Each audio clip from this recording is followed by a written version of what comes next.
Assalamu alaikum saygılı seyircilerimiz, vakit şerifiniz mübarek olsun. Bugünkü sohbetimizin esas mevzusu muzika ve muzikanın insana olan tesiridir. Ve bu mevzu üzerinde fikir yürütmek için biz stüdyamızga bestekar ve Kırım Folklor Ansamblının bedi reberini Server Kakuran'ı davet ettik. Server Ağa, hoş geldiniz.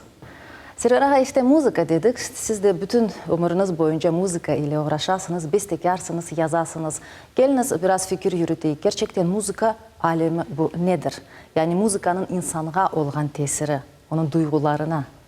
Elbette muzika insan için bu bir tılsımlı duygu birinciden. İkinciden elbette bu her bir insan için büyük tesir veren şey. Çünkü kimi vakit böyle lafı var. Muzika bu, muzikanın dili bir dili de aytalar insanlar için ve onu herkes anlayır. Çünkü böyle bir şen muzika çalınsa bakarsın insanlar başlar oynamaya. Kimse bir şey etmez. Bir kaygılı bir şey olsa başlayırlar ağlamaya. Demek şu muzikanın gerçek tılsımlı bir tesiri var.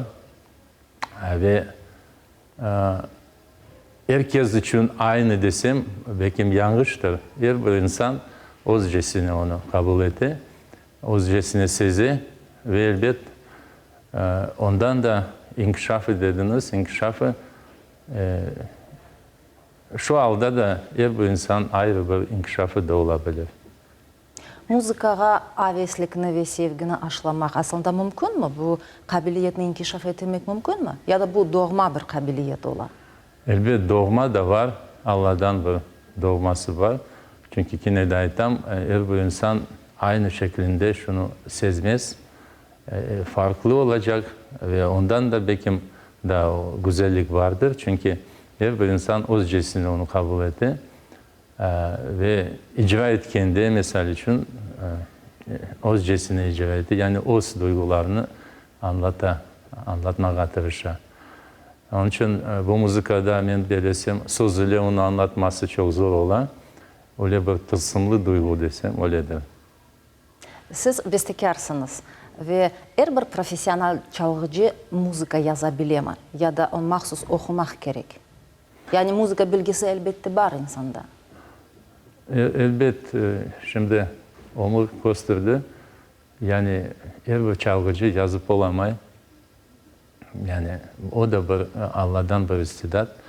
Ve elbette okullar var, konservatuvarlarını bitirirler. Anda da bestekar degende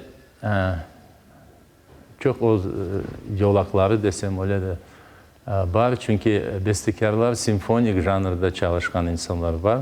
Anda elbette çok okumak gerek, bilmek gerek o şeylerin kaidelerini, kanunlarını degendeyin. Ve aynı zamanda başka yolda çalışkan insanlar bu yer üstünde nağmeler, milli usulünde desek onlar da o yerini alırlar. Çünkü onların yazganı her gün şu şaraitka, şu yaşayışa bakıp parçalar doğar. O da gerek. O ayrı bir bestekarlar yer ve nağmeler yazgan. Demek onun ayrı yollar desem var ve üstünde çalışkan insanlar. Server Ağa, yıllar devamında siz yaşlarını yani terbiyeleysiniz bu yırıcı yaşlarını, yaş nesilini. Göremiz ki balalarga çok dikkat ayrıla. Şimdiki günde bir bala studiyası faaliyet gösterir mi? Kimlerle çalışasınız? Ve aslında ben sizden işitmek isterdim böyle balanın dersler geçirgende en esas nasıl şeylerge dikkat ayırasınız? Bu kabiliyetini balanın içinde nasıl tapmak ve onu dünya yüzüne çıkarmak? Sağ ol. Pek güzel sual. Her şeyin üstünde, şu çalışmasının üstünde sevgi tura. Şu sevgiden başlay, bala sevgisi. Ve gerçek her bir balanı ayrı bir korumak gerekmez. Çünkü onlar özcesine böyle öz istidatla ben mesela için ansamblge seçen ballarını onlar üç turdan geçirir. Son alam yani kulakları güzelleşsin, dikseye, teli bilsinler der telini. Müzika elbette öyle bir ince bir şey ve kemaneciler var, probacılar var, piyanocular var. Demek bunların hepsine farklı bir aletler var. Tab anda da onu doğru seçmek gerek. Yani bu bala kemaneci olacak mı ya da fortepiyanoda daha güzel olacak mı, çalacak. Bana bu ince şeylerge dikkat etmek gerekmez. Ve elbet umumi mana alsak bu bugünkü ansamblimiz bala vokal Kırım Tatar bala vokal ansambli. Onlar 10 kişi olup şimdi çalışıyorlar. Ve bizim vazifelerimiz pek çok ama en birinci vazife onlar çok yerlerini öğrensinler. Ben bala dünyasına ayrı bir bölük alam ve bala ekende onlar os yerlerini öğrenmek gereklir, yerlamak. Biraz os kendi. Elbette aynı zamanda gelişmesi de bana halk yerleri alsak, gelişmesi de kendi de kulaktan geçirmek gereklir. Belki sanada sevgi hakkında biraz gelişme yerlamaya balağa. Ama repetisiyalarda biz onu yapamız ve kulaktan ille mutlak geçiremiz. Çünkü şu bizim koloritimiz, bizim temelimiz, yani şu nağmeleri, usulları demek balalıktan geçirilir. Onun için onları bilmek gerek. Şu milizmalar nasıl icra edilir, neden, lezzet neden çıkar? Şu halk müzikanı, halk yıllarını icra etkende. Hiç olmasan onu anlamak gerekli. Belki icra etmek o başka biraz ama özünden geçirmek ve anlamak o elbette onu bilmek gerekli. Ve siz hatta mahsus onlar için yer yazasınız. Müzikasını, sözlerini. Ben de elbette bu Ballar Geldi ansamblige onlar bir yerde durmaz. Eski parçalarını daima yırlap aynı şeyini onlar da biraz meraklanırlar. Nasıl olacak, ne olacak? Yeni bir şey isterler. Çünkü hayat o geketi ve bana neden yaşasak onu yazamız. Demek insanlar da öyle. Bugün bana siz bilirsiniz bitalar, harbabalar, çiçekler, yani vatan, her taraftan okullar, yani mektep yeri. Balanın yaşına, çağına uygun. Yaşına göre böyle yerlerini seçemiz ve elbet onlar mekteplerde yerlaylar onu, sevinip yerlaylar. Ben göreyim, kemer repetisiyada ne yerlayık desem, seviyorum bunu yerlayık, bunu yerlayık deyip özleri seçerler. Ben bakam bu aynı zamanda bu eksperiment daim geçi ve elbet zorlap ballarga bana bunu yırılacaksınız deyip öyle şey yapmayın. Çünkü bu yanlış olacak. Ama özleri beğense seçse demek o doğru yol. Aslında bizim pek istidatlı yırcılarımız çok. Mana siz aytkanınız gibi milli yırlarımızın temelinden, esasından bilgen. Onlar kendilerine bir talebe alsalar, bilmem kaç bala, onların da hazırlasalar. Bu mesele şimdi nasıl koyulgan? Bilirsiniz mi? Herkes, ben endi praktika gösterdi. Herkes talebi alıp okutup olamay. Belli yırcılar da olsa, bilmeyeyim neden ibaret, neden bağlı. Yani olmadığımız zorlap bir şey yapamazsın ve gerçek belli yırcılarımız çok aramızda ama böyle sahip çıksak aslında talebelerin yok. Neyse bana şimdi evvelki zamanda alsak bu magnetofonlar yok idi. Şimdi endi flaşkalar doğdu. Bana informasiya degen şey pek kolay. Kompüter açasın. Her bir yırcının sesi var. Naz yırlay. Demek kulaktan onu alacaksın ve öğreneceksin. Aslında öyle de evvelki zamandan kulaktan kulakka de folklor yaşattırar. Ama şimdiki zamanda elbet kartlar da böyle, bilgili kartlar da çok az kaldı. Onu kasetlerde alalar ve kasetlerden öğrenirler.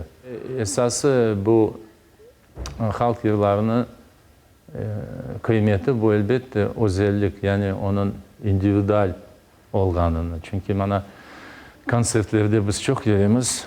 Ben de insanlara anlatam, ben de bilesiz mi? Biz bakamız şimdi mana milli nağmeler, avalar, yırlar, oyunlar, kıyafetler, onlar hepsi kaydan geldi? Bu topraktan. Şu sesleri mana bu dağlara bakıp, şu sesleri gelişi, şu müzika gelişi. Başka onun tarafı yok.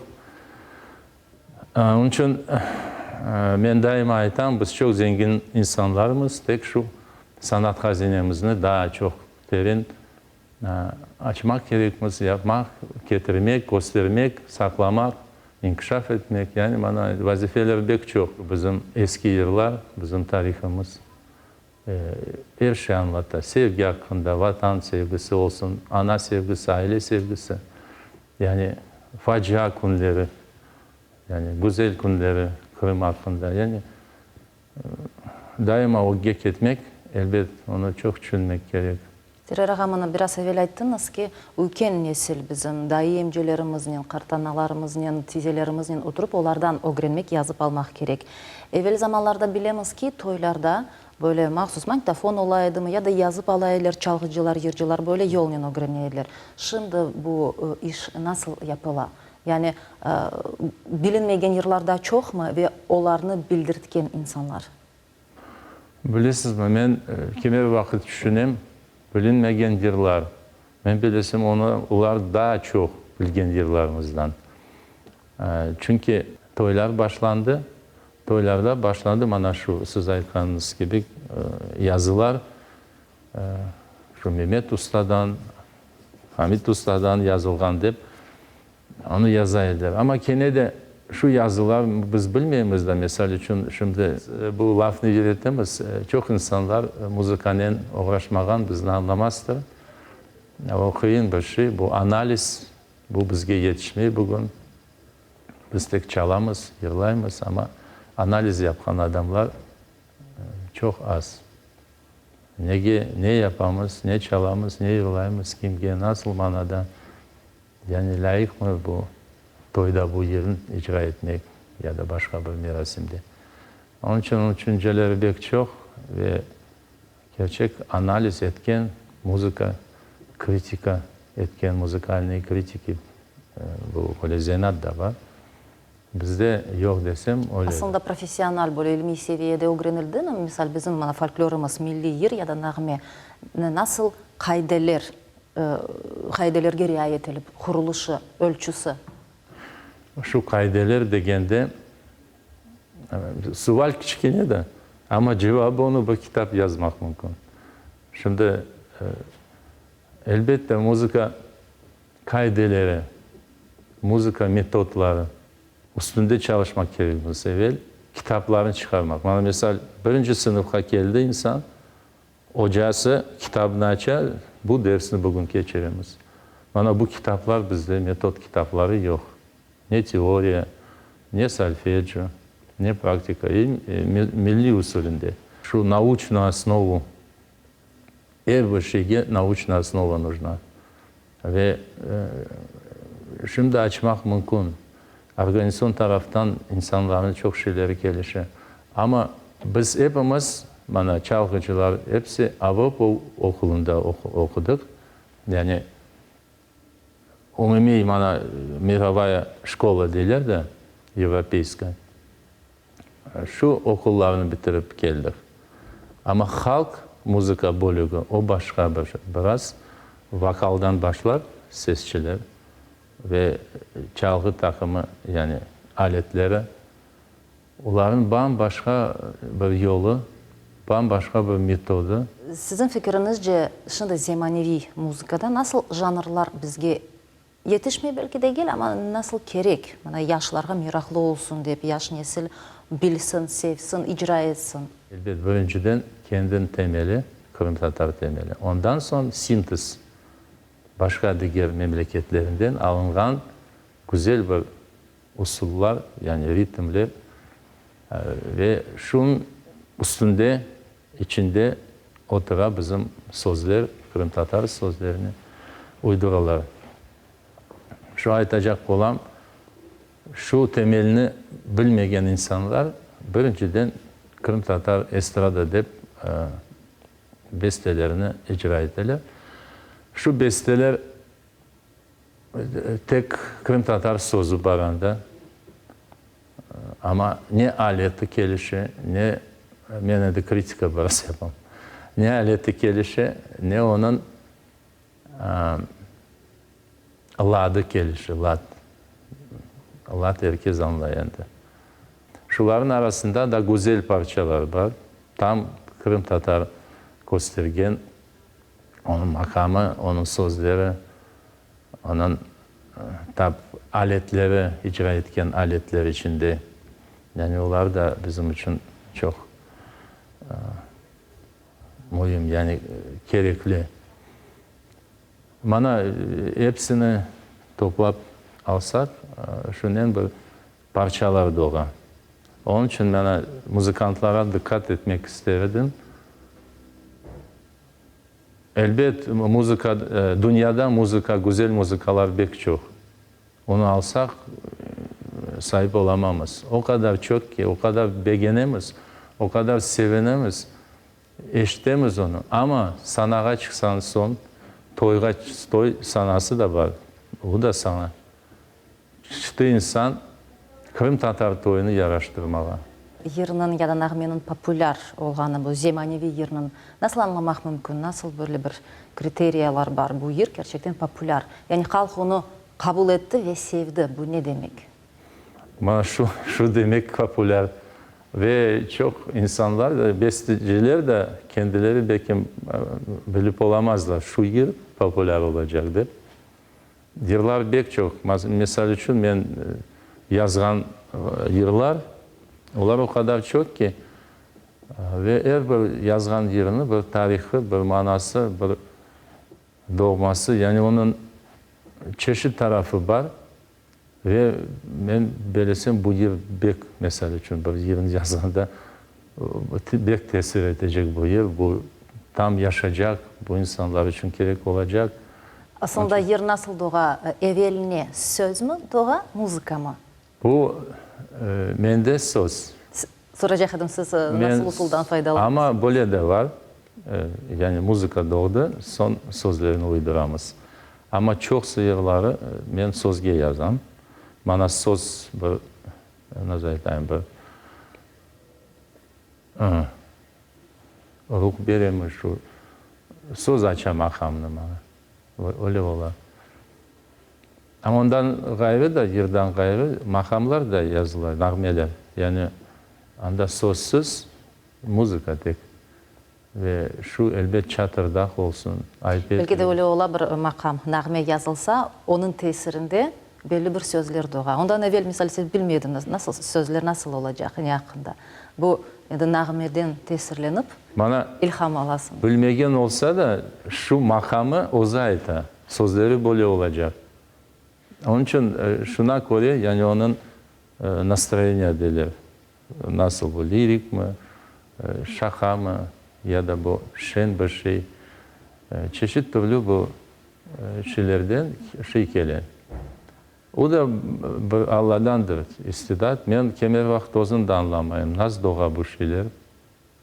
Bu doğdu, bu doğdu. Son yazıcılarının mesela için Ablaz Ağa'nın yazganda çok yazılgan şiirleri var da o sahip çıkardı. Bu olmayacak, bu olmayacak. Ben dedim, Ablaz Ağa toxtanır, siz beriniz bana. Olmasa da ben de çetke koyarım. Ayse sende olsun. Tam bu birinci oldu. Şu vakit çalışkanda. Belki de bazıda öyle de ola. Misal siz yerini yazdınız, hazır, pek güzel bir yırcı icra etti sizin yerinizini. Her vakit mi siz istegeniniz gibi icra ettiler? Yok. Benim istegenim gibi evet, yani nasıl mana koydunuz, nasıl hayır fikrini onu yazdınız, nasıl ilhamını onu yazdınız? Bir yırcığa bergen son biraz anlatasın. Son ozu da o eşte zapisten sen icra etkenin. Onu anlatkan son anlay. Ama aynı zamanda kendin de güzellikini koşabilir ve koşa yırcılar. O da güzel bir tarafı. Demek o zaman onun duyguları da Kreyanda bir insanın değil de birkaç insanın duyguları. O evet o güzel bir şey ve şu yer popüler olan şu yerini da diğer insanlar icra etmeye istiyor ve bana böyle çeşit şeyler olan. Geliniz Kırım ansamblının faaliyeti hakkında lahırda ettik. Görüyoruz ki şimdi böyle afişalar sonki vaxtda yani Kırım'ın çeşit regionlarından konsertler olup geçiyor. Bu hafta hikayetiniz. Kırım ansamblimizin faaliyeti büyük desem yanlışmam ve her bir programın üstünde biz çok çalışamız ve esası ne aytmağa isteyimiz bu programın deyip insanlara anlatamız. Şimdi ilk gün evvelsi biz Cankoy'da olduk. Gönlüm Yırlay degen programını başladık ve güzel kabul etkenler. Aslında her tarafta kabul ettiler. Ve ayda bizim 5-6-7 konsertler olan ayda. Ve biz Kırım boyunca yürüyemiz her bir bu halk için tam kulağına canlı şeklinde şu müzikanı, şu oyunlarını, şu nağmelerini yaşattırmak, bağışlamak. Biz onu beceremiz, yapamız. Ve yakın zamanda bizim daha bir yanı programımız doğacak. Bizim belli şairimiz, yazıcımız Abdulaziz Gaviliyev'nin yübileyi olacak, 80 yıllığı. Şu yübileyler bir insanın neticenin gösteri, onun yapkan işlerini. Elbet halk onu isteyi, bekleyi. Biz de onu yapamız. Buna yıllarım ve yıllarım de programması olacak. Bilemiz ki ansamblinizde de eskiden evvel asırlarda kullanılgan ve çalıngan müzik aletleri de var. Çalgıcılarınız, ustalarınız çala. Bu eski aletlerde çaluf usulü, kaidelerini kimden öğreniyorsunuz? Bu çalgıcılar yani nereden bu tecrübeni alalar? Şimdi tek halk değil de vatan gavdet oldu. Aletler de geldi. O yerini alalar. Çubuklu zilli davul, iki zilli daremiz, saz yani bağlama aletleri, kemani her zaman olan.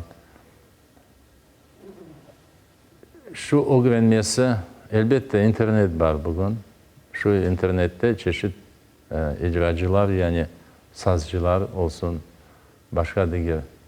Ve metodlar var onu Türkiye'de çıkarılgan.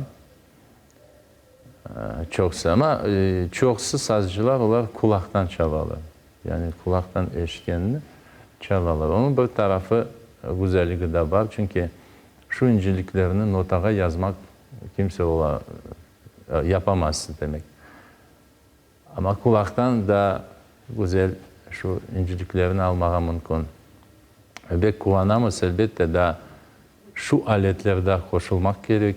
Şu aletlerde göstermek gerekmiş, yaşatırmak gerekmiş ve esas olarak şu kulakka alıştırmak gerekmiş.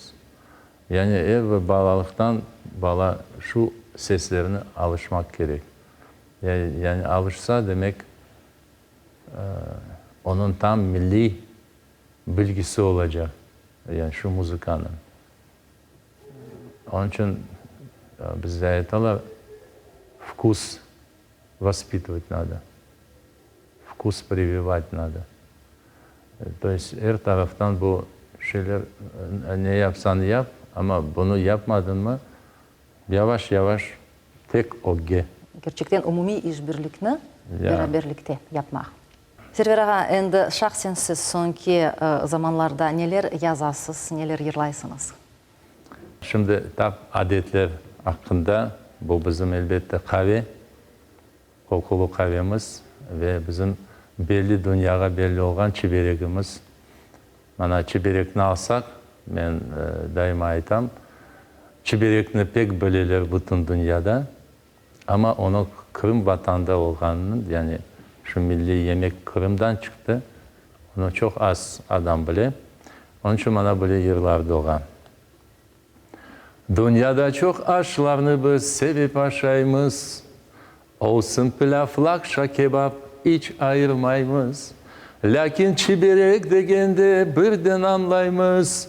Kırım Tatar aşlarından en çok sevimiz. Çok sağ olun Server ağa. Bugünkü meraklı sohbetimizde teşekkürler bildiriyoruz. Gerçekten böyle dikkat ayırdınız mühim bir maddelerge, mühim şeylerge. Sağ olunuz. Muvaffakiyetler dileyimiz. Sağ olunuz. Saygılı dostlar, bugünkü yayınımız sonuna geldi. Görüşmek üzere. Sağlıkla kalınız.